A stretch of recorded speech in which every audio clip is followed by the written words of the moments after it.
परिवर्तन की प्रक्रिया और परमात्मा इस बुक का चौथा पार्ट हम यह वीडियो में सुनेंगे और पढ़ेंगे। परमात्मा मिलन का अलौकिक अनुभव और परिवर्तन की प्रक्रिया। गायन है आत्मा परमात्मा अलग रहे बहुकाल, सुंदर मेला कर दिया जब सद्गुरु मिले दलाल। आत्मा और परमात्मा का मिलन सारे सृष्टि चक्र में सबसे सुंदर मिलन मिला है, जो कल्प के संगम युग पर ही होता है, जब परमात्मा स्वयं आकर अपना परिचय देते हैं। सारे कल्प में यही मंगल मिलन है, जब आत्मा और सारे विश्व की चढ़ती कला होती है, इसलिए इसको सुंदर मेला कहा जाता है। यह मंगल मिलन में क्या होता है? आत्माओं का भी और सारे विश्व का चढ़ती कला होता है, इसलिए इसको सुंदर मेला कहा जाता है। कल्पांत के इस मंगल मिलन को आधे कल्प से आत्माएं याद करती आई है। पूरे कल्प में आत्माएं याद करती है कि यह संगम युग कैसा था, और पुरुषोत्तम युग के रूप में उसको याद करते हैं। तो बाबा कहते हैं कल्पांत के इस मंगल मिलन को आधे कल्प से आत्माएं याद करती आई है, और परमात्मा को इस मंगल मिलन के लिए पुकारती आई है। अभी कल्पांत में जब परमात्मा आए हैं और मंगल मिलन हो रहा है, परंतु परिवर्तन की प्रक्रिया इस मंगल मिलन पर भी प्रभावित होती है।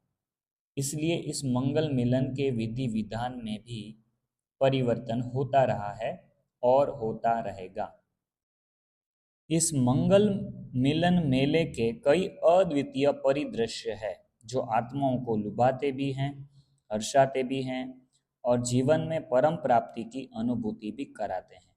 तो इस मंगल मिलन में कोई ऐसे ऐसे दृश्य भी आते हैं और ऐसा रोल भी हम निभाते हैं जो अद्वितीय है। अद्वितीय मतलब उसका कोई कंपैरिजन नहीं है, कोई उसकी तुलना किसी और दृश्य के साथ नहीं कर सकते। तो भगवान के मिलने के जो दृश्य हैं वो हमको लुभाते भी हैं, हर्षाते भी हैं और जीवन में परम प्राप्ति की अनुभूति भी कराते हैं।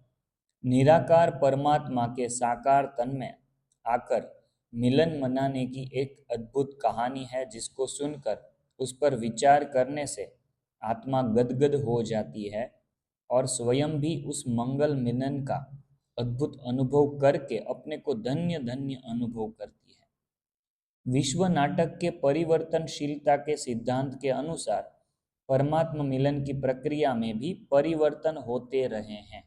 ठीक है, जैसे हम भी देखते हैं, पहले साकार मिलन मनाते थे बच्चे, फिर अव्यक्त मिलन हुआ, अभी अव्यक्त मिलन भी बंद हो गया, तो अभी सिर्फ मन से, बुद्धि से, हम हमारे दिल के प्रीत से हम मिलन मनाते हैं।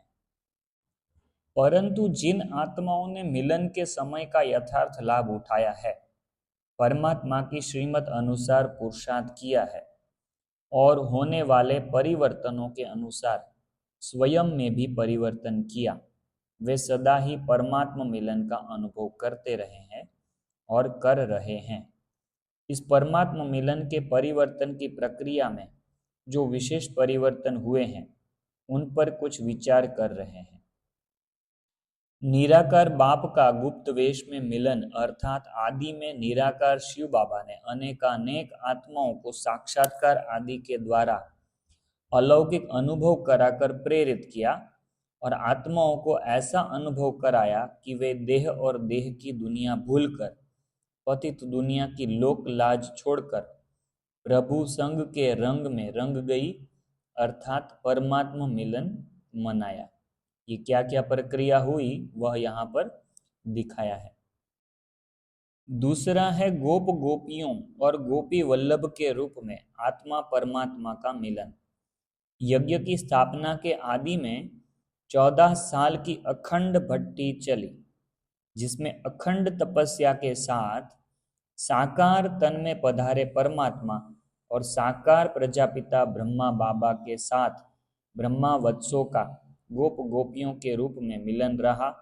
और उन्होंने परमात्म मिलन और परमात्म पालना में अद्वितीय अतीन्द्रिय सुख का अनुभव करते हुए अखंड तपस्या की। तीसरा मिलन है जब 14 साल की भट्टी के बाद संस्था का मुख्यालय कराची से भारत में स्थानांतरित हुआ और विश्व कल्याण की सेवा की आदि हुई, तो आने वाली आत्माओं ने निराकार शिव बाबा का साकार में मिलन मनाया और साकार मम्मा बाबा की परम सुखदायी गोद के मिलन का अनुभव किया, अर्थात दोनों की गोद में मंगल मिलन मनाया। आने वाली आत्माएं पहले मम्मा की गोद में फिर बाबा की गोद में जाकर परमात्मा मिलन का अलौकिक अनुभव करते थे। वे आत्माएं भी परम सौभाग्यशाली रही जिन्हों के मिलने का वह पाठ रहा। चौथा है साकार में परमात्मा से मिलन और उनकी परम कल्याणमयी गोद का मिलन, अर्थात उसका अनुभव। जब मम्मा एडवांस पार्टी में सेवा अर्थ चली गई तो साकार बाबा के तन द्वारा निराकार बाप का मिलन भी अद्वितीय था। साकार बाबा ने मम्मा बाबा दोनों का पाठ बजाया और बच्चों को गोद में लेकर अतीन्द्रिय सुख का अनुभव कराया। परमात्मा मिलन का वह अनुभव भी अविस्मरणीय है। वह अनुभव भी बड़े भाग्य की बात है, जिसके लिए बाबा ने कहा है, समय आएगा जब इस साकार मिलन को आत्माएं याद करेंगी जो अभी कर रही हैं। पांचवा है साकार बाबा के अव्यक्त होने के बाद अव्यक्त बाप दादा का साकार तन द्वारा साकार के समान मिलन। जनवरी 1969 में जब साकार बाबा कर्मातीत होकर अव्यक्त हुए तो अव्यक्त बाप दादा का साकार में आकार मिलन भी अति प्यारा न्यारा प्यारा था।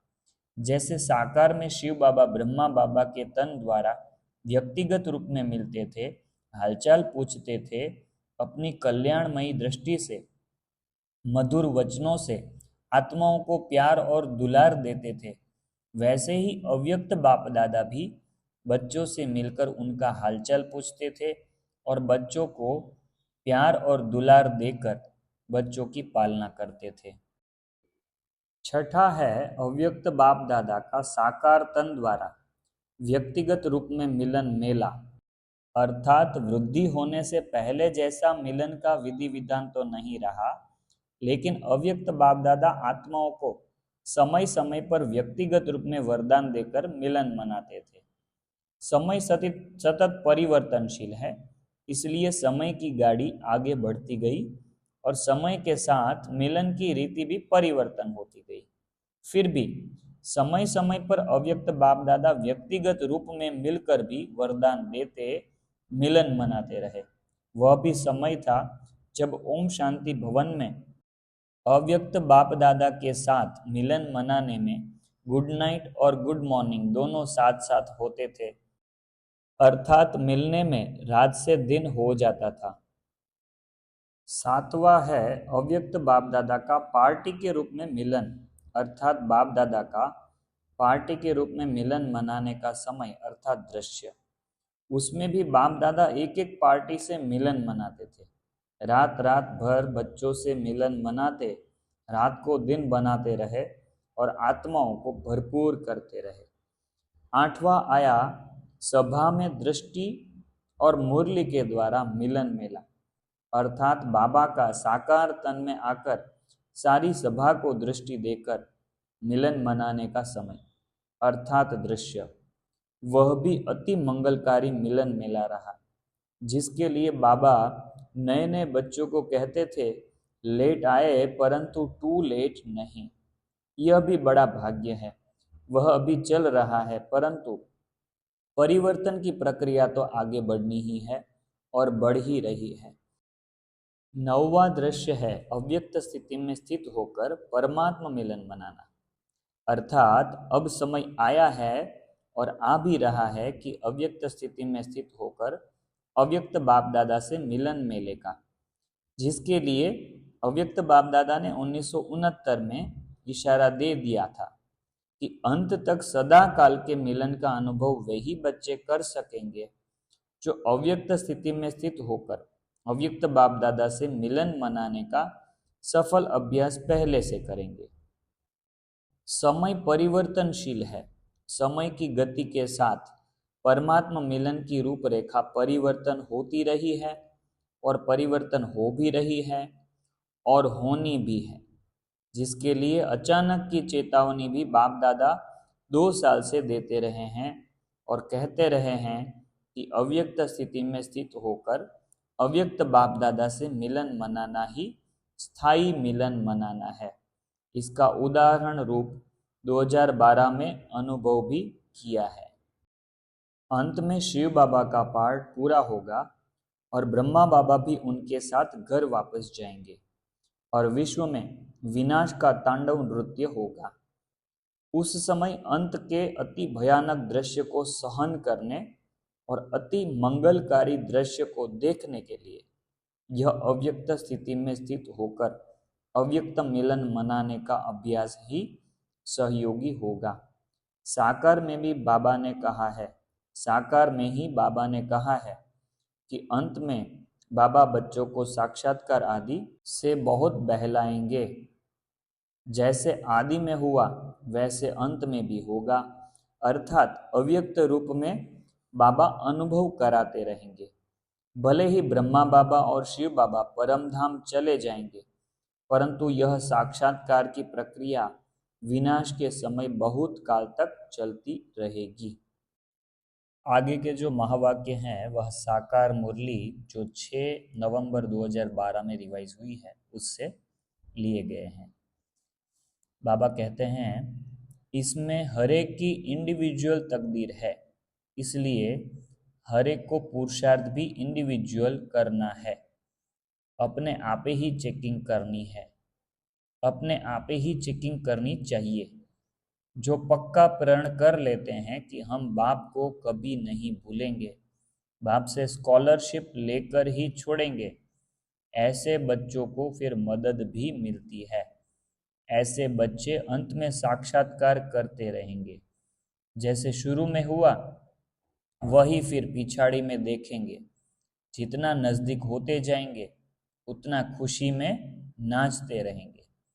उधर खूने नाहक खेल भी चलता रहेगा, मतलब अंत में साक्षात्कार करते करते खुशी में नाचते रहेंगे और उधर दुनिया में खूने नाहक खेल चलता रहेगा, मतलब विनाश की प्रक्रिया चालू रहेगी।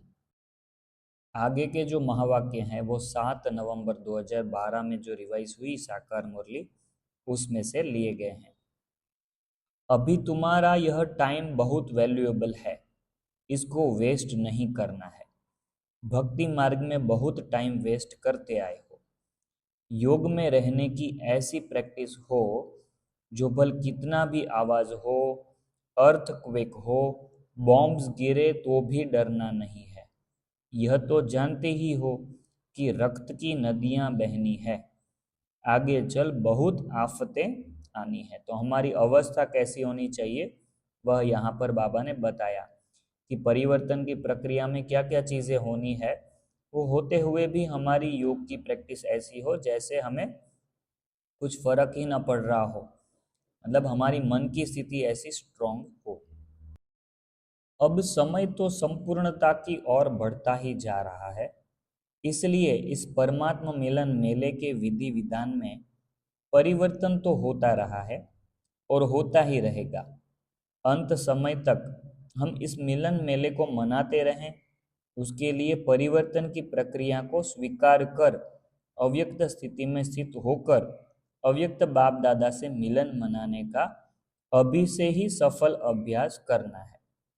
जो यह अभ्यास अभी से करेगा वही अंत तक परमात्मा मिलन का अनुभव कर सकेगा। आज बच्चों के याद और प्यार ने बाप दादा को इस साकारी दुनिया में अपनी आकर्षण से बुला लिया। आप सभी का उलहना तो पूरा हुआ ना। आगे जैसे ड्रामा निमित्त बनाएगा ऐसे मिलते रहेंगे। आज इतना ही ड्रामा में मिलन है। यह अव्यक्त बाबा के महावाक्य हैं। अभी सिर्फ बच्चों का मिलने का उलहना पूरा करने आए हैं। तो सभी ठीक हैं? ठीक हैं तो सभी हाथ उठाओ। आज सिर्फ मिलने के लिए आए हैं, अभी आते रहेंगे और मिलते रहेंगे। यह 30/11/2012 के अव्यक्त मूल्य महावाक्य हैं। वर्तमान अव्यक्त मिलन और परिवर्तन की प्रक्रिया। तो अव्यक्त बाप दादा के महावाक्य हैं 2 फरवरी 1969 से। जैसे साकार में मिलने का समय मालूम होता था तो नींद नहीं आती थी और समय से पहले ही बुद्धि द्वारा इसी अनुभव में रहते थे, वैसे ही अव्यक्त मिलन करने के लिए अमृत वेले अव्यक्त स्थिति में स्थित होकर रूह रिहान करो तो ऐसा अनुभव करेंगे कि सचमुच बाप से बातचीत कर रहे हैं। अमृत वेले भी अव्यक्त स्थिति में स्थित वही हो सकेंगे जो सारा दिन अव्यक्त स्थिति में और अंतर्मुख स्थिति में स्थित होंगे। यह बाबा ने विधि बताई है कि आज की तारीख में अगर अव्यक्त मिलन मनाना है तो कैसे मना सकते हैं। यह 1969 में ही बाबा ने बता दिया था कि अब जो समय आया है 2024 में, 2017 से लेकर अव्यक्त मिलन भी पूरा हो गया है। जो साकार में बाबा आकर मिलते थे गुलजार दादी के तन में, वह भी अब पूरा हो गया है। तो यह जो महावाक्य हैं वह हमारे लिए गाइडलाइन है कि हम कैसे अव्यक्त मिलन मना सकते हैं। अभी आगे के जो महावाक्य हैं वो 21 जनवरी 1969 के हैं। आपकी मम्मा आपको कहा करती थी कि निश्चय के जो भी आधार अब तक खड़े हैं वे सब आधार निकलने ही हैं, परंतु निकलते हुए भी निश्चय की नींव मजबूत है। परीक्षा के समय जो सीन सामने आती है उसमें निश्चय तो नहीं टूटा। ब्रह्मा बाप ने बातें तो सब बोली हुई है, परंतु समय पर याद आना ही तीव्र पुरुषार्थ है। लेकिन वे जानते हैं कि ड्रामा में जो भी पार्ट होता है वह कल्याणकारी है, इसलिए वे विचलित नहीं होते हैं। वह तो संपूर्ण अचल अडोल स्थिर था और है भी। ब्रह्मा बाबा के बारे में ये कहा गया है और यहाँ पर यह भी कहा गया है कि समय पर चीजें याद आना, ज्ञान की पॉइंट याद आना वही तीव्र पुरुषार्थ है। क्योंकि ब्रह्मा बाबा द्वारा शिव बाबा ने सभी पॉइंट्स बताई हुई है, मगर समय पर वो चीज काम आए, वो याद आए, वह तीव्र पुरुषार्थ है। यह 21 जनवरी 1969 की मुरली से महावाक्य थे। आदि से अब तक के घटनाक्रम को देखें तो निश्चय का ही विशेष महत्व रहा है। आदि में जो निश्चय बुद्धि होकर रहे उन्होंने परमात्मा मिलन का अनुभव किया, उसका लाभ उठाया और जब परीक्षा आई तो उसमें पास हो गए। हमारे आदरणीय दादा विश्वरतन जी जब भी अपना अनुभव सुनाते थे तो यही सुनाते थे कि मेरा ऐसा अनुभव और पुरुषार्थ है कि हर कर्म करते बाबा हमारे साथ है और हमको देख रहा है।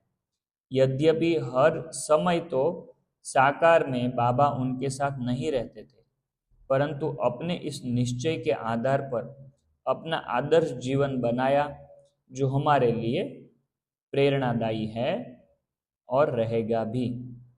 यह हमने 39 पेज तक हमने कंप्लीट किया है। 40वें पेज से परिवर्तन की प्रक्रिया और संगम हम अगले पार्ट में कवर करेंगे। ओम शांति। यह पार्ट आपको कैसा लगा यह आप कमेंट में ज़रूर बताएं। यह बुक आपको कैसी लग रही है वह भी आप कमेंट में ज़रूर बताएं। वीडियो को लाइक भी करें और चैनल को अभी तक सब्सक्राइब नहीं किया है तो आप ज़रूर से सब्सक्राइब कर लें और वीडियो दूसरों को शेयर भी करें। ओम शांति।